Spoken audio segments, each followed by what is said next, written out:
Hey, what's up, peeps? Straight Shootin LJA here, and welcome to another episode of the Straight Shootin Rants. Now, one thing I do kind of want to delve into is employment, and more specifically,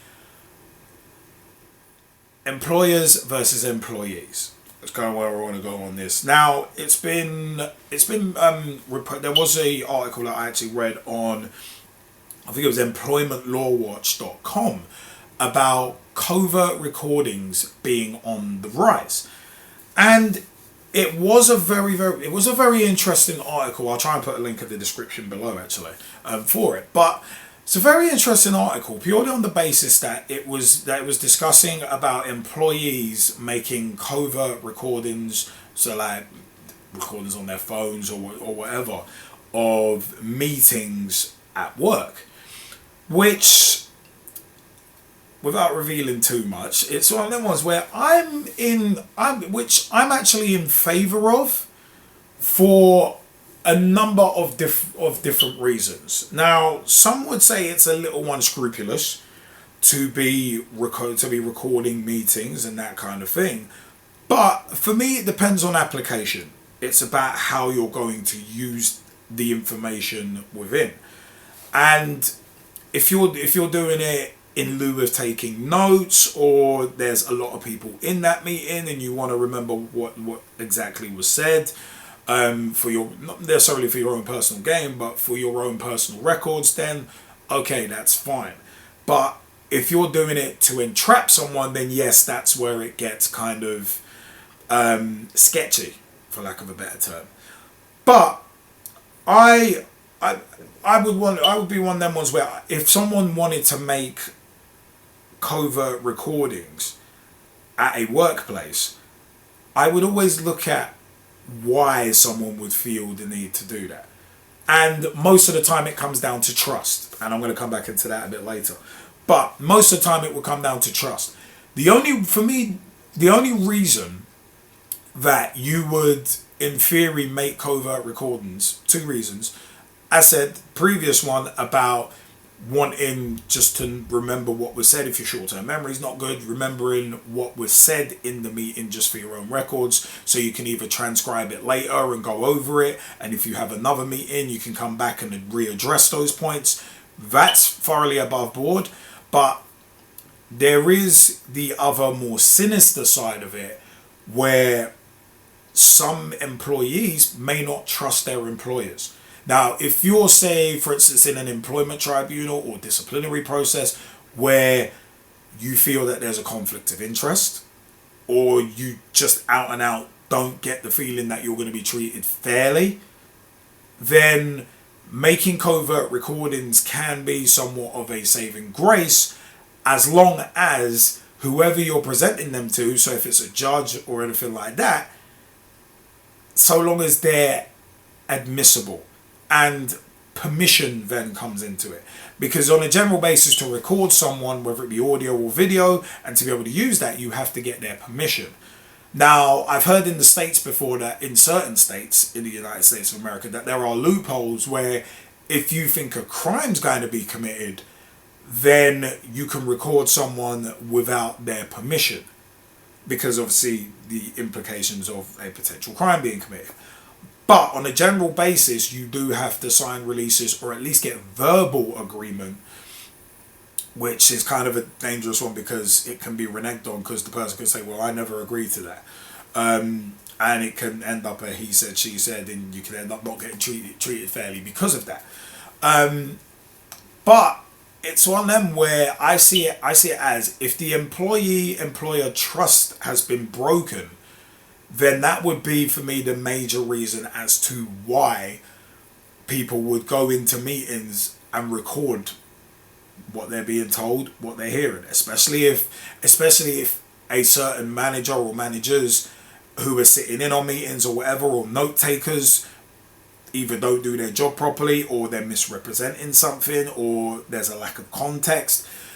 I mean, I've had experiences at my workplace, not going to say where, but I've had experiences at a workplace where I've had a consultation meeting in regards to something, and I needed an extra few minutes to prepare, and they basically, one person who was drafted in to basically chair the meeting basically tried to railroad me and was like, no, we can't give you 5 extra minutes. The meeting was supposed to start at this time. It's like, all we need is 5 to 10 extra minutes to discuss with my union representative that we just need to discuss a couple of things. No, it's got to start now, otherwise you forfeit. It's like, can you please just give me 5 extra minutes? It ended up as a cluster, went on for an extra 45 minutes of this back and forth, and then that person still tried to make me give up my right to that meeting, to which I ended up having to submit an official complaint and get that decision overturned.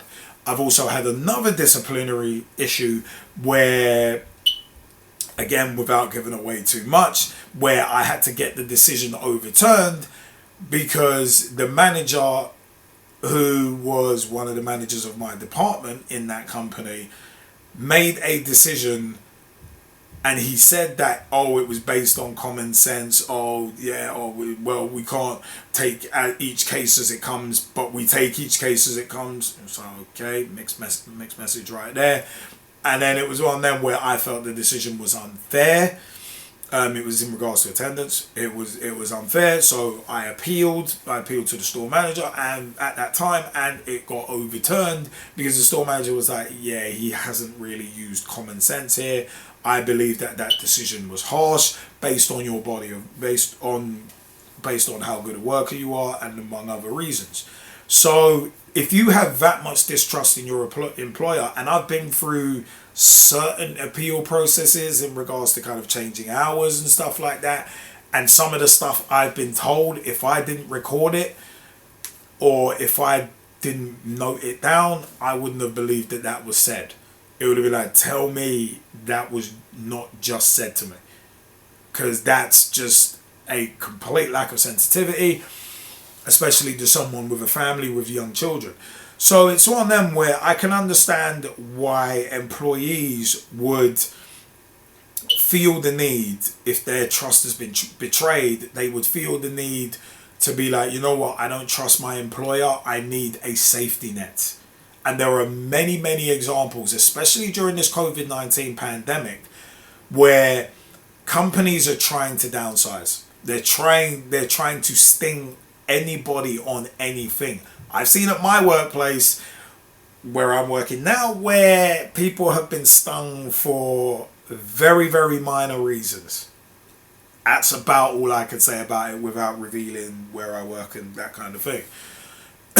But it is one of them ones where a lot of these employers, especially in retail, they're trying to downsize. And they're trying to cut people's hours. They're trying to get rid of people to free up hours because supposedly they've lost money during this pandemic. I mean, you had Sainsbury's specifically with the former chief executive Mike Coop complaining that, oh well, we're gonna lose £500 million plus because of people being absent during the coronavirus pandemic, and that was back in April, May, and it's like, wait, hold on a minute. Because of the 2-week panic buying period in March that the media basically fed and encouraged, and you guys took 3 weeks to put any sort of limits on purchasing items, your shelves got cleared, but guess what? You made your share of £10.8 billion. Yes, £10.8 billion, and you're complaining about £500 million because of people being off sick.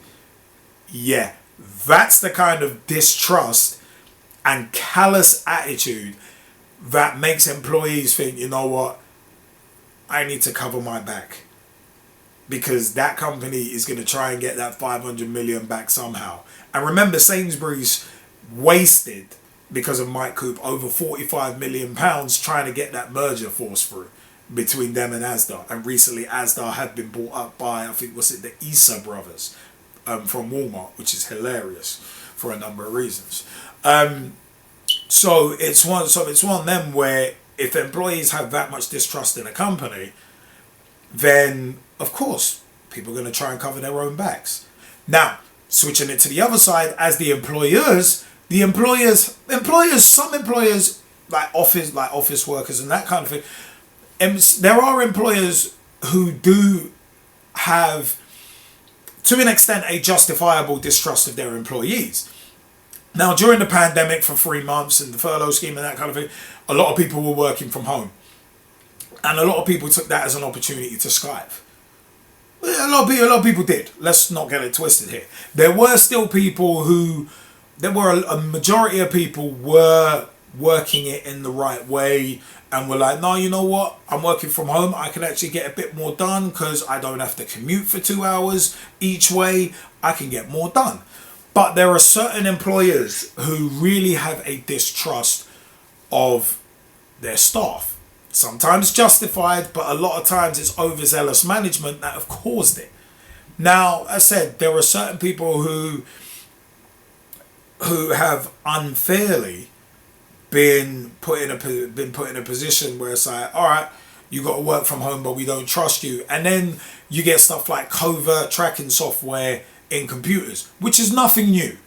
It's nothing new. You ask most white van men who work for a company as opposed to themselves, they've got them little tracking boxes, them little GPS tracking boxes that can tell how much fuel you've used, where you've gone, and that kind of thing. So it's not a new thing. But the fact that during the coronavirus pandemic and during the first few months, there was a massive spike in the amount of companies buying tracking software to track keystrokes, websites visited, and that kind of thing on their employees. And it's like, okay, one side there's a breach of employee trust, but on the other side, obviously the employer has to make sure that people are working, so they have to basically protect their bottom line and protect their profits, which I understand. Playing devil's advocate, I understand that, but then it's a case of how far do you go with that? Because yes, you give some people enough rope, they'll hang themselves, but some people do not deserve that micromanagement and that level of scrutiny. At my workplace, there are certain managers who try and micromanage me when it's like, dude, there's no need to. Number one, I know what I'm doing. Number two, I always get my work done. And number three, there are certain other people around this place who have manipulated people into thinking that they're grafters when they barely do anything, and then they have the nerve to pipe up and complain when they're asked to do more. And whenever you say, oh no, the playing field needs to be leveled, they start belly aching. So those are the kind of people you need to be micromanaging and keeping tabs on, not me. I may not necessarily like the place that I work at, I don't, but it's on them. I always still get my work done each and every day. So it's a case of there's no need to micromanage someone like me. Again, a good manager knows who they need to micromanage and who they don't. You can't manage everybody in the same way. So there's that with employers taking on poor management and not training them properly and letting them get away and run roughshod. There's that side. But as I said, with employers monitoring, there's got to be a certain limit to it, and there has to be a certain degree of trust. Otherwise, you need to reevaluate your recruitment process, because if you're recruiting people who you think you can't trust, again, that fault comes back to you as an employer. Why are you taking on that person if you feel you can't trust them? It's like being in a relationship. If you can't trust that person, there's not really much of a point you being with them, because there's always going to be seeds of doubt.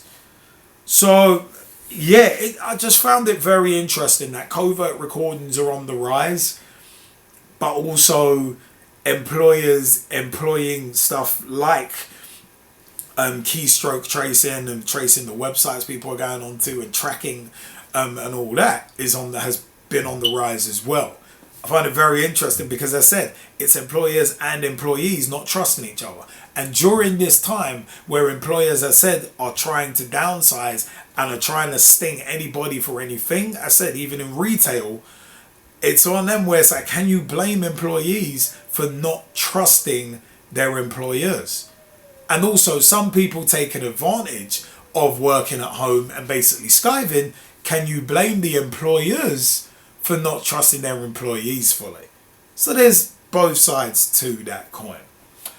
But you know what? I have been Straight Shootin LJA. The comment section is below. This has been the Straight Shootin Rants. I want to hear your views as well. Comment section is below. Find me on youtube.com/LJA Productions 07, facebook.com/Straight Shootin, no G, LJA, facebook.com/Straight Shootin LJA.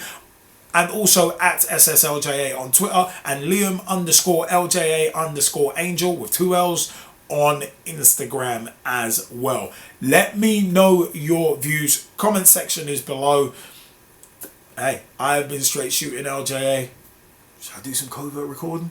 Should I do some keystroke logging as well? Let me know your views on that. Do you side with employees or do you side with employers? Who's right? Who's wrong? Who's to blame and why?